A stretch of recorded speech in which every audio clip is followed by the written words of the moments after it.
Hi, this is Kevin Thomas, and welcome back to the At Home Film Festival. All month we're taking a look at love in movies, and this week we're going to say I do. We're going to take a look at wedding-themed movies, and I might actually cheat on you, but I'll explain that. But once again, too, I don't want to just find all the movies you can easily Google. Sure, some of the titles are popular and you've heard of, but I'm trying to uncover new movies for you for this film festival. So we're not going to watch this array of films we see here or the ones I'm showing you on the screen right now. Many of them are good, so you should watch them, but if you need a little help, pay attention to me to uncover some other titles. If you look at wedding movies, there's even bad wedding movies, foreign wedding movies, gay wedding movies. Really, marriage is an institute. And you know there's a lot of jokes on that, but I won't go there. But let's take a look at 7 movies with a little cheating, because it might be a few more, but I'm gonna make you feel like it's 7. But let's take a look at the 7 I chose, okay? Thanks. I won't spend a lot of time on Jumping the Broom, because I talked about it last week when I did Black Love Matters, but I couldn't do 2 Paula Patton movies in 1 week, so now Paula gets a time this week too with Jumping the Broom. This is a really great, fun, uplifting movie about 2 people, one's getting married, one's from uptown, one's from downtown, so let's see how their families collide. And it's got a great cast: Angela Bassett, Loretta Devine, Brian Stokes Mitchell, Laz Alonso, who's nice to look at. Even Julie Bowden we just saw there from Modern Family.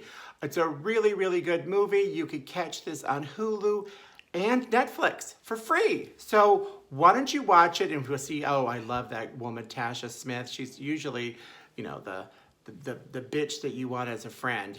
I just enjoy her. Anyway, why don't we watch Jumping the Broom? And let's watch, you ready? I try to include very few hit blockbuster films on this festival because you probably already seen them. But I actually love, and so does my friend Vivian, who suggested this week's theme, The Sweetest Thing. It's not about a wedding, but they go to a wedding. And it's got Cameron Diaz and the best friend we all want, Christina Applegate, and Selma Blair, as 3 girls that meet this hot guy, Thomas Jane, and they end up following him, and it turns out they're going to his wedding. Ugh.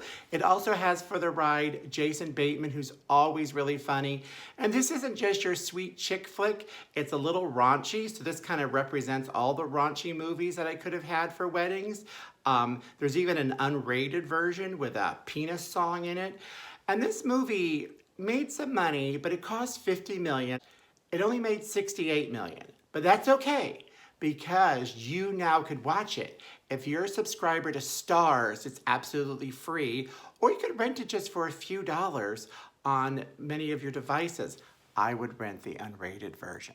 Hey millennials, are you out there? This one's for you. It's called The Wedding Year. We've got Sarah Hyland from Modern Family and Tyler James Williams, the kid from Everybody Loves Chris, all grown up.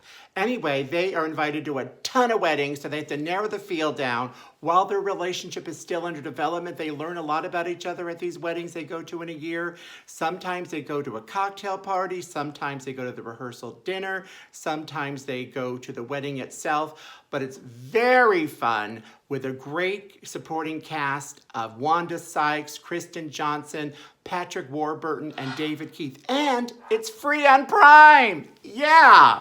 Some might think a wedding is a horror event. Well, and Ready or Not, it actually is. Beautiful bride marries into this well-to-do family, and on the wedding night, before she consummates it and have what normal people would do, his family asks her to play a game. Anyway, it's a game of hide and seek, and guess what? Ooh, Grandma doesn't look too friendly. When they find her at this game of hide and seek, they may actually kill her. It's a cult! Run, girl, run!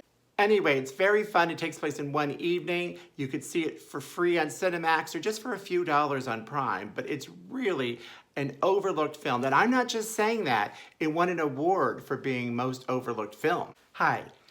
The next movie is from the Criterion Collection. I kept that logo in because they only take care of really special films. They restore them if they have to. They bring them to the public viewing because they find a lot of movies work of art.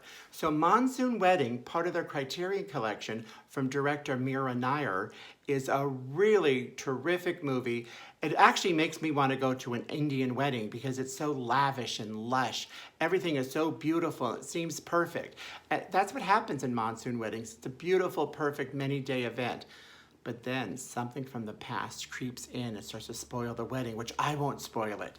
But it does add a little drama to the movie. It's beautifully photographed, directed, acted. It's a wonderful piece of filmmaking. It's also becoming a musical. It already played in Berkeley as a musical and was Broadway bound.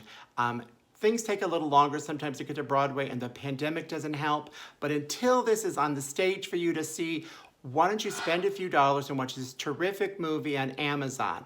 I'll watch it with you, I promise. Representing all of those green card type movies where people have to get married to save somebody in this country, we have this movie, I Do. And back when this was filmed, you could not marry a man if you were a man, no same-sex marriages. So David W. Ross, who co-wrote this, plays a man who does whatever he can to make sure love happens for him and he stays near the one he loves.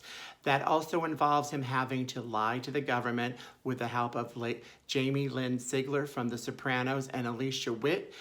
He actually has a lot of love developing among these people and their families. He wants to be so part of that as well.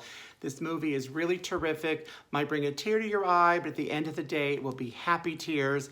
And this film is available on Amazon or StreamPix. So say I do with me. My Big Gay Italian Wedding is representing the foreign language film. And this is a very interesting story. By the way, if you're on Here TV, you could watch it for free, and you can get a trial subscription in the information below to get Here TV. But this movie, it's in Italy, of course, My Big Gay Italian Wedding. It's very interesting because this started off as an off-Broadway play in New York by the very fun and talented and sweet guy, Anthony J. Wilkinson. So somehow his play went across the country because everybody fell in love with it. And when it got to Italy, they made it into a movie. The play was more about New Yorkers from Italian descent, what was it? The higher the hair, the closer to God. The movie takes more of a serious approach, even though it is still fun.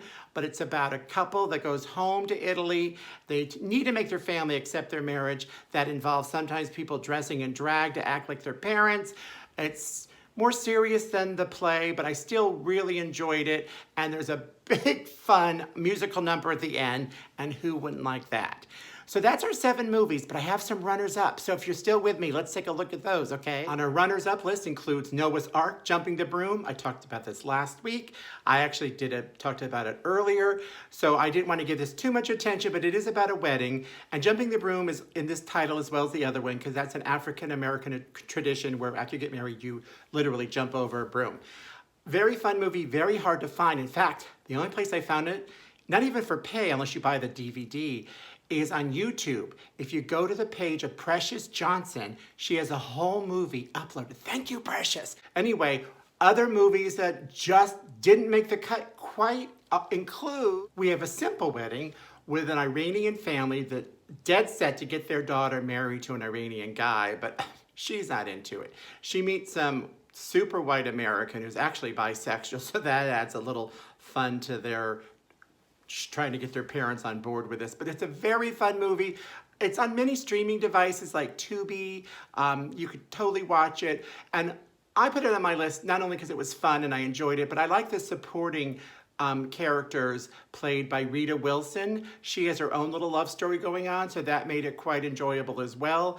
Didn't quite make our list here, but it should have. So we had A Simple Wedding. Now we have The Perfect Wedding.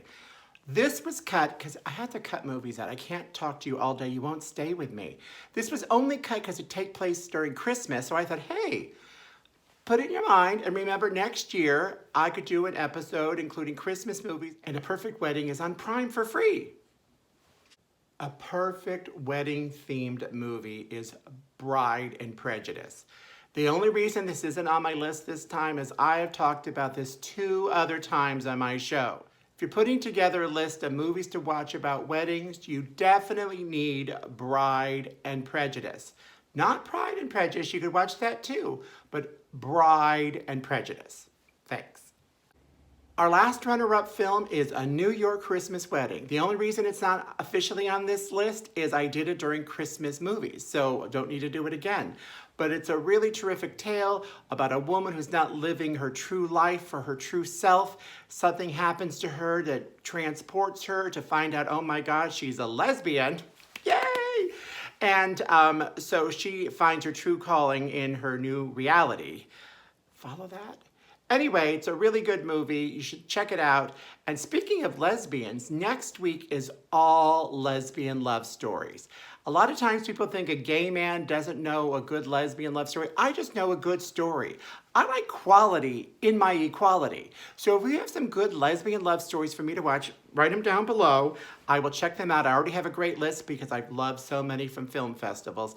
In the meantime, thanks for tuning in. And remember, subscribe, share, tell those you share to subscribe, tell those you subscribe to share. Anyway, whatever. This is Kevin. See you next week when we enjoy lesbian love. Thank you.